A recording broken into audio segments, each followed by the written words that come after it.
eelsel ööl lihavate Janko magas sügavat und.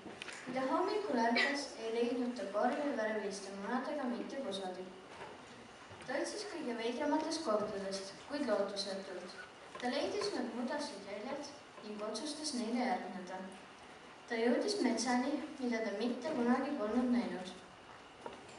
Ta vaatas, et jäljed ei viinud metsa, vaid pöörasid ära kännu juurde. Janko istus kännu peale ja hakkas mõtisklema. Ta kuulis mingit praksu ja arvas, et see on mingi tühine uks, kuid järgmisel hetkel kukkus ta läbi kännu rebase urgu.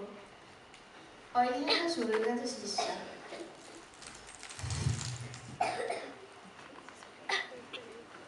Ta üritas sealt välja saada ja märkas mingit oranži asja. See oli rebane.